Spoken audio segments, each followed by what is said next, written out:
അവർ ആ തെരച്ചിലിനോട് കാണിച്ച സമീപനം മാത്രമല്ല, ഈ അർജുന്റെ ബന്ധുക്കളോട്, അർജുന്റെ അടുത്ത ആളുകളോട് സ്വീകരിച്ച മനുഷ്യത്വ വിരുദ്ധമായ സമീപനമുണ്ട്. ഇതിലെ മനാഫ് പറഞ്ഞത് കേട്ടില്ലേ?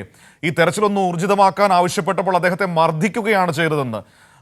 എന്താണ് ഒരു സംസ്ഥാനം ഒരു മനുഷ്യ ജീവന് നൽകുന്ന വില എന്ന് നമ്മളവിടെ കാണുകയാണ്. അയാളുടെ ഉറ്റവരെ മർദ്ദിക്കുന്നു. ആ രീതിയിലൊക്കെയാണ് അവർ കൈകാര്യം ചെയ്യുന്നത്. ഇത് എത്രയോ ദിവസം മുമ്പ് വരേണ്ടതായിരുന്നു ഈ കരസേനയും ഈ സംവിധാനവുമൊക്കെ. വൈകിപ്പോയിട്ട് നമ്മൾ വിലപിച്ചിട്ട് കാര്യമില്ലല്ലോ. മനു ഇപ്പോൾ ഇതാ ഇവിടെ സൈന്യം എത്തുന്നു എന്ന കാര്യത്തിൽ വലിയ ഒരു ആശ്വാസത്തിലാണുള്ളത്. ഇപ്പോൾ ആ സഹോദരിയുടെ ഭർത്താവ്, അർജുന്റെ സഹോദരിയുടെ ഭർത്താവ് ജിതിൻ കൂടെ ചേരുന്നുണ്ട്. സൈന്യം എത്തുന്നു എന്നാണ് ഇന്നലെ രാത്രി പുറത്തു വന്ന വാർത്തകൾ. കർണാടക സർക്കാർ ഔദ്യോഗികമായി ആവശ്യപ്പെട്ടു എന്നുൾപ്പെടെയുള്ള കാര്യങ്ങൾ.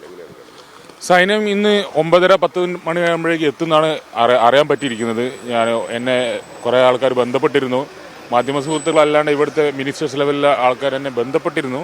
അവരെ എന്നെ അറിയിച്ചത് 9:10 മണിയാകുമ്പോൾ എത്തുന്നതാണ്. ശുഭാപ്തി വിശ്വാസമുണ്ട്. ഇന്നെങ്കിലും അർജുനെ തിരിച്ചെടുക്കാൻ പറ്റുമെന്നുള്ളൊരു വിശ്വാസം തീർച്ചയായിട്ടും ഉണ്ട്. 6ാം ദിവസത്തിൽ എത്തി നിൽക്കുമ്പോഴാണ് സൈന്യം എത്തുന്നത്. അതെ, ആ ഒരു വീഴ്ച ഇവിടെ അധികൃതരുടെ ഭാഗത്തു നിന്ന് ഉണ്ടായിട്ടുണ്ട്. തുടക്കം മുതലേ വീഴ്ചയാണ്. ഈ 5 ദിവസം വീഴ്ച തന്നെയാണ് ഉണ്ടായിരിക്കുന്നത്. നിങ്ങൾ ആദ്യഘട്ടം തൊട്ട് ആവശ്യപ്പെടുന്നതാണ്? തീർച്ചയായിട്ടും ആദ്യഘട്ടം മുതൽ ആവശ്യപ്പെട്ട ഒരു സംഭവമാണ്. എന്തായാലും സൈന്യം എത്തുന്ന കാര്യത്തിൽ കുടുംബം ആശ്വാസത്തിലാണ് എന്നാണ് ജിതിൻ പറയുന്നത്. കഴിഞ്ഞ ദിവസങ്ങളിലെല്ലാം തന്നെ ഈ അപകടമുണ്ടായത് മുതൽ തന്നെ അതിൻ്റെ ഒരു വ്യാപ്തി മനസ്സിലാക്കിക്കൊണ്ട് ഈ സ്ഥലത്ത് പരിശോധനയ്ക്ക് വേണ്ടി സൈന്യത്തിൻ്റെ ഒരു സേവനം തേടണമെന്ന ഒരു ആവശ്യമായിരുന്നു ബന്ധുക്കൾ മുന്നോട്ട് വെച്ചത്. കഴിഞ്ഞ ദിവസം കോഴിക്കോട് നടത്തിയ വാർത്താ സമ്മേളനത്തിൽ വളരെ വൈകാരികമായി ഈ അർജുൻ്റെ ഭാര്യയും അതോടൊപ്പം തന്നെ സഹോദരിയും അമ്മയും എല്ലാം സംസാരിച്ചതും അതാണ്. സൈന്യത്തിൻ്റെ ഒരു സേവനം തേടണം, അതല്ലെങ്കിൽ കേരളത്തിൽ നിന്നുള്ള വിദഗ്ധ സംഘത്തെ ഈ രക്ഷാപ്രവർത്തനം നടത്തുന്നതിന് കൂടുതൽ വൈദഗ്ധ്യമുള്ള സംഘത്തെ ഈ പ്രദേശത്തേക്ക് എത്തിക്കണമെന്നുൾപ്പെടെയുള്ള ഒരു കാര്യമാണ് ഈ കുടുംബം ആവശ്യപ്പെട്ടത്. എന്നാൽ കഴിഞ്ഞ ദിവസങ്ങളിലൊന്നും ഈ ആവശ്യം പരിഗണിക്കപ്പെട്ടില്ല എന്നുള്ളതാണ്. കാര്യങ്ങൾ കൂടുതൽ സങ്കീർണമാകുമ്പോൾ ഇന്നലെ രാത്രിയാണ് കർണാടക സർക്കാർ അങ്ങനെ ഒരു തീരുമാനമെടുത്തത്. രാത്രി സൈന്യത്തിന്റെ സേവനം തേടാൻ ആവശ്യപ്പെടുകയായിരുന്നു. ഏതായാലും അങ്ങനെ ഒരു വാർത്ത വന്നത് വലിയ ആശ്വാസകരമായ ഒരു കാര്യമാണ്. ബൽഗാവിൽ നിന്നുള്ള 40 അംഗ കരസേനയുടെ സേവനമാണ് ഈ പ്രദേശത്ത് തേടാൻ പോകുന്നത്. അവർ ഈ രീതിയിൽ മണ്ണും കല്ലും അടിഞ്ഞു കൂടിയിട്ടുണ്ട്. ഈ സ്ഥലം ഏതാണ്ട് ലൊക്കേറ്റ് ചെയ്യാൻ കഴിഞ്ഞു എന്നുള്ളതാണ് ഇന്നലെ വൈകുന്നേരത്തോടുകൂടി പുറത്തു വന്ന ഒരു വാർത്ത. അങ്ങനെയാണ് റഡാർ ഉപയോഗിച്ചുള്ള പരിശോധനയിൽ കൃത്യമായും മെറ്റൽ എന്ന് സംശയിക്കുന്ന ഒരു ഭാഗം, 70% മെറ്റൽ എന്ന് ഉറപ്പിക്കാൻ കഴിയുന്ന ഒരു ഭാഗം ഈ പ്രദേശത്ത് നിന്ന് ഒരു സിഗ്നലായി ലഭിച്ചു എന്നുള്ളതാണ്. നേരത്തെ ഈ കടയുണ്ടായിരുന്ന സ്ഥലം ലൊക്കേറ്റ് ചെയ്തുകൊണ്ട് അതിന് ചുറ്റും ഒരു മാപ്പ് ക്രിയേറ്റ് ചെയ്തുകൊണ്ടാണ് ഈ പരിശോധന കഴിഞ്ഞ ദിവസം ഉച്ചയ്ക്ക് ശേഷം നടത്തിയത്. ആ പരിശോധനയിൽ വൈകുന്നേരത്തോടു കൂടിയാണ് അങ്ങനെ ഒരു സിഗ്നൽ ലഭിച്ചത്. അവർ പറയുന്നത് അത് മരമല്ല, അല്ലെങ്കിൽ കല്ലോ അല്ലെങ്കിൽ മെറ്റലോ എന്ന് സംശയിക്കുന്ന ഒരു ഭാഗമാണ്. ഏതാണ്ട് നമുക്ക് ഉറപ്പിക്കാമെന്നാണ് പറയുന്നത്. പക്ഷേ നമുക്ക് കൃത്യമായി പറയാൻ കഴിയില്ല എന്നുള്ളതാണ്. കാരണം ഇന്നലെ ഈ ട്രക്കിന്റെ ഭാഗം തന്നെ ആകട്ടെ എന്നാണ് ഈ ഘട്ടത്തിൽ നമ്മുടെ ഏറ്റവും വലിയ പ്രതീക്ഷ. ഇന്നലെ നമ്മൾ ആ പ്രതീക്ഷ പങ്കുവച്ചതാണ്. സിജു, നമ്മുടെ ഉദ്യോഗസ്ഥരൊക്കെ ഇപ്പോൾ അവിടെ ഉണ്ടല്ലോ. മോട്ടോർ വാഹന വകുപ്പിന്റെ വണ്ടി കടന്നു പോകുന്നത് എനിക്ക് കാണാൻ പറ്റുന്നുണ്ടായിരുന്നു. അവരൊക്കെ നമ്മളോട് സംസാരിക്കുമ്പോൾ പറയുന്നത് എന്താണ്? അവർ വയ്ക്കുന്ന പ്രതീക്ഷ എന്താണ്?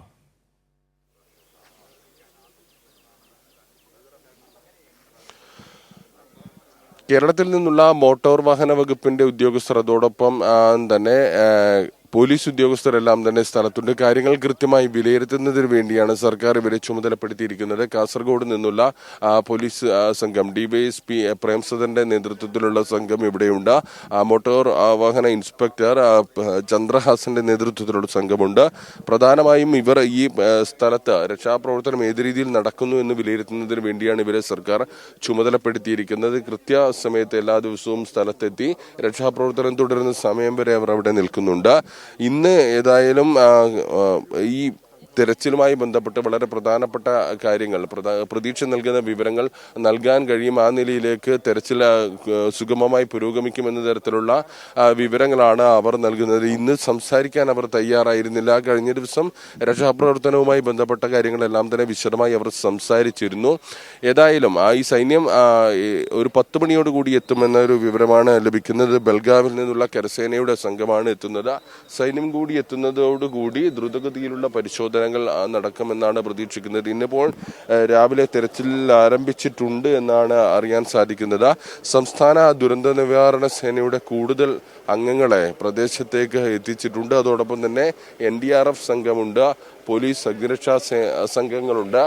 ഇവരെല്ലാം കൂടി പരിശോധന നടത്തും. സൈന്യം കൂടി എത്തുമ്പോൾ സൈന്യം അവർ പൂർണ്ണമായും ഈ പരിശോധന ഏറ്റെടുക്കുമ്പോൾ വലിയ പ്രതീക്ഷയാണ് ഉണ്ടാകുന്നത്. 10 മണിയോടുകൂടി എത്തുമെന്നാണ് അറിയിച്ചിരിക്കുന്നത്. വളരെ നേരത്തെ തന്നെ സൈന്യം ഈ സംഭവവുമായി ബന്ധപ്പെട്ട് തിരച്ചിൽ നടത്തണമെന്ന്, ഈ മണ്ണിടിഞ്ഞ സ്ഥലത്ത് തിരച്ചിൽ നടത്തണമെന്ന ആവശ്യം കുടുംബം ഉന്നയിച്ചിരുന്നു. നേരത്തെ സഹോദരി ഭർത്താവ് ജിതിനാണ് സംസാരിച്ചത്.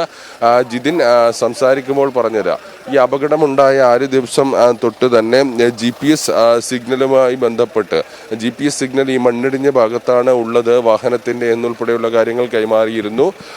എങ്കിലും കൃത്യമായ പരിഗണന ലഭിച്ചില്ല. കഴിഞ്ഞ 4 ദിവസങ്ങളിലും ആ പരിഗണന ലഭിച്ചില്ല.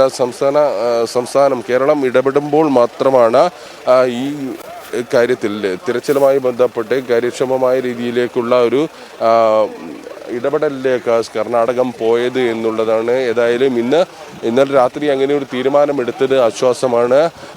കരസേന നടത്തുന്ന തിരച്ചിലിൽ കൂടുതൽ സാങ്കേതിക സംവിധാനങ്ങൾ, അവരുടെ മനുഷ്യ വിഭവശേഷി കൃത്യമായി ഉപയോഗിക്കാൻ കഴിയുമെന്നുള്ളത് കൊണ്ട് ഈ സ്ഥലത്ത് കൃത്യമായി പരിശോധന നടത്തുന്നതിനും നേരത്തെ ഞാൻ സൂചിപ്പിച്ച സ്ഥലം, മാർക്ക് ചെയ്ത സ്ഥലമുണ്ട്. അവിടെ നിന്ന് 9 അടി താഴ്ചയിലാണ്, ഏതാണ്ട് 6 മീറ്റർ താഴ്ചയിലാണ് ഒരു സിഗ്നൽ ലഭിച്ചിരിക്കുന്നത് നിലവിൽ മണ്ണുള്ള സ്ഥലത്ത് നിന്ന്. അത് റോഡിലേക്ക് എത്തുമ്പോൾ 22 അടിയോളം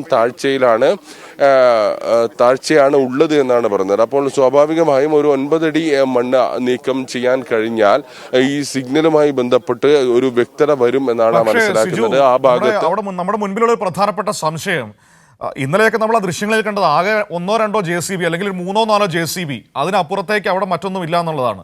ഇത് വെച്ചുകൊണ്ട് എത്ര സമയമെടുക്കും ഈ മണ്ണ് നീക്കാൻ? സിജു, ഒരു കാര്യം ഓർക്കും, നമ്മുടെ നാട്ടിലൊക്കെ ഒരു പ്രശ്നമുണ്ടായാൽ, ഒരു പൂച്ച കുളത്തിൽ വീണാൽ പാഞ്ഞു വരുന്ന അഗ്നിശമന സേനാംഗങ്ങളെയും സംവിധാനങ്ങളെയും ഒക്കെ നമ്മൾ കണ്ടിട്ടുണ്ട്. അവിടെയാണ് ഒരു മനുഷ്യൻ ഈ 6 ദിവസമായി മണ്ണിനടിയിൽ കുടുങ്ങിക്കിടക്കുന്നത്. എന്നിട്ട് ഇവർ രക്ഷാപ്രവർത്തനം എന്ന് പറയുന്നത് 4-5 JCB വെച്ചുകൊണ്ട് തോണ്ടിക്കൊണ്ടിരിക്കുകയാണ്. അതിൽ ഒരേ സമയം ദേഷ്യവും സങ്കടവുമാണ്. ഒരു എത്ര നിരുത്തരവാദപരമായിട്ടൊരു സ്റ്റേറ്റ് ഒരു വിഷയത്തെ കൈകാര്യം ചെയ്തുകൊണ്ടിരിക്കുന്നത് നോക്കും. നമ്മൾ ഈ ഘട്ടത്തിൽ പറയുന്നത് ശരിയാണോ എന്നറിയില്ല, പക്ഷേ എങ്കിലും ഒരു സിസ്റ്റത്തിന്റെ വലിയ പാളിച്ചയാണ് നമ്മൾ അവിടെ കണ്ടുകൊണ്ടിരിക്കുന്നത്. അതിനെ ഒന്ന് ഏകോപിപ്പിക്കാൻ, കൃത്യമായ രീതിയിൽ കൈകാര്യം ചെയ്യാൻ അവിടെ ഒരു ഭരണകൂടമില്ലേ എന്ന ചോദ്യം പോലും മലയാളികളുടെ മുൻപിലേക്ക് വരികയാണ്. സങ്കടമുണ്ടെന്ന് പറയുമ്പോൾ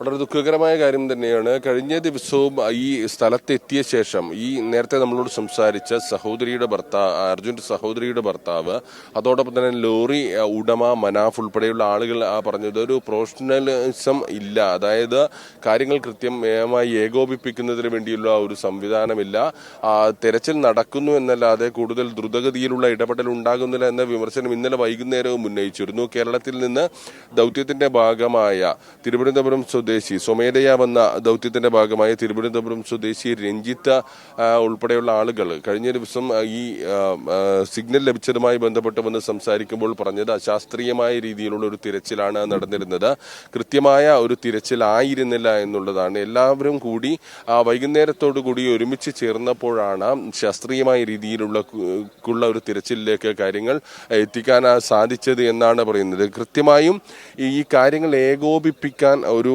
ആളില്ല എന്നുള്ളതാണ്, കൃത്യമായ ഏകോപനം നടക്കുന്നില്ല എന്നുള്ളതാണ് പ്രധാനപ്പെട്ട കാര്യം.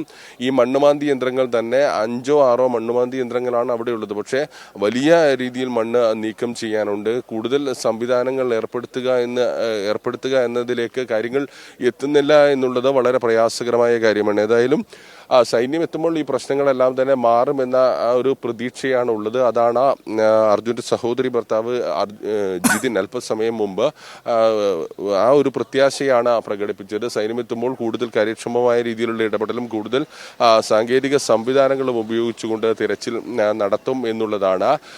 ഏതായാലും ഇന്നിപ്പോൾ തിരച്ചിൽ നടത്താൻ പോകുന്നത് ഈ റഡാർ ഉപയോഗിച്ച് സിഗ്നൽ ലഭിച്ച ആ പ്രദേശം കേന്ദ്രീകരിച്ചുകൊണ്ടുള്ള ഒരു തിരച്ചിലിന് തന്നെയാണ് സാധ്യത. ആ ഭാഗത്ത് തന്നെയാണ് ഇപ്പോൾ ആ തിരച്ചിൽ നടന്നുകൊണ്ടിരിക്കുന്നത്. നേരത്തെ ആ ഭാഗത്ത് ഒരു ക്രെയിനും ഒരു മണ്ണുമാന്തി യന്ത്രവും നമ്മൾ ഇന്നലെ ഉച്ചയ്ക്ക് പോകുമ്പോൾ കണ്ടത് കാഴ്ച അതാണ്. ആ പ്രദേശത്ത് ഒരു ക്രെയിനും ഒരു മണ്ണുമാന്തി യന്ത്രവുമാണ് ഉണ്ടായിരുന്നത്. ആ കടയുണ്ടായിരുന്ന സ്ഥാനത്ത്, അപകടത്തിൽ മരിച്ച കുടുംബം നടത്തിയിരുന്ന കടയുണ്ടായിരുന്ന സ്ഥാനത്ത് ഇത്രയും സംവിധാനങ്ങളാണ് പ്രവർത്തിച്ചു കൊണ്ടിരുന്നത്. മറ്റ് മണ്ണുമാന്തി യന്ത്രങ്ങളെല്ലാം തന്നെ മറ്റൊരു വശത്തായിരുന്നു ജോലിയിലുണ്ടായിരുന്നത്. എന്നാൽ ഇന്നലെ വൈകുന്നേരം ഈ സിഗ്നൽ ലഭിച്ചതോടുകൂടി കേരളത്തിൽ നിന്നെത്തിയ ദൗത്യ സംഘത്തിലെ ആളുകൾ ഉൾപ്പെടെ ആവശ്യപ്പെട്ടതിന്റെ അടിസ്ഥാനത്തിൽ കൂടുതൽ മണ്ണുമാന്തി യന്ത്രങ്ങൾ 5 മണ്ണുമാന്തി യന്ത്രങ്ങൾ ഈ പ്രദേശത്തേക്ക് മാറ്റി എന്നുള്ളതാണ്. പരമാവധി പെട്ടെന്ന് മണ്ണ് നീക്കം ചെയ്യുക എന്ന ഒരു ലക്ഷ്യമാണുള്ളത്. 9 അടി ആഴത്തിൽ, അതായത് ഏതാണ്ട് 6 മീറ്ററിനടുത്ത് ആഴത്തിൽ മണ്ണിന് താഴെ ഒരു വസ്തു കണ്ടെത്തി എന്നാണ് ഈ NIT സൂറത്ത് കലിൽ നിന്നുള്ള വിദഗ്ധ സംഘം റഡാർ സംവിധാനം ഉപയോഗിച്ച് നടത്തിയ പരിശോധനയിൽ വ്യക്തമായത്. ഈ രീതിയിൽ 5 or 6 മണ്ണുമാന്തി യന്ത്രങ്ങൾ തുടർച്ചയായി ജോലി ചെയ്താൽ ആ ഭാഗത്തേക്ക് മണ്ണ് നീക്കം ചെയ്യാൻ കഴിയുമെന്നാണ് പ്രതീക്ഷിക്കുന്നത്. കാലാവസ്ഥ കൂടി അനുകൂലമാകണം. ഇന്നിപ്പോൾ രാവിലെ ശക്തമായ മഴയുണ്ടായിരുന്നു. പക്ഷേ ഇപ്പോൾ മഴ മാറി നിൽക്കുന്നുണ്ട്. മഴയുണ്ടാകുമ്പോഴുള്ള ഒരു പരിമിതി എന്ന് പറയുന്നത് ചെറിയ തോതിൽ മണ്ണിടിച്ചിൽ ഇപ്പോഴും നടക്കുന്ന സ്ഥലമാണ്. അതിന്റെ ഒരു പരിമിതി മാത്രമുണ്ട്. അതുകൊണ്ട് മഴ മാറി നിൽക്കുകയും കാലാവസ്ഥ അനുകൂലമാവുകയും ചെയ്താൽ ഈ പ്രശ്നങ്ങളില്ലാതെ തന്നെ മണ്ണ് നീക്കം ചെയ്യാൻ കഴിയുമെന്നാണ് പ്രതീക്ഷിക്കുന്നത്. 9 അടി ആഴത്തിലാണ് ഈ ഒരു സിഗ്നൽ ലഭിച്ചത് എന്ന സൂചനയാണ് ഇപ്പോൾ ഇവർ നൽകുന്നത്. ഏതായാലും റഡാർ ഉപയോഗിച്ചുള്ള പരിശോധന ഇപ്പോഴും തുടരും. അതിനിടയിൽ കൂടുതൽ കാര്യക്ഷമമായ തെരച്ചിൽ നടത്തുന്നതിന് വേണ്ടി കരസേന കൂടി എത്തുന്നു. ബൽഗാവിൽ നിന്നുള്ള 40 അംഗ സംഘം കരസേനാ സംഘമാണ് എത്തുക. മനു.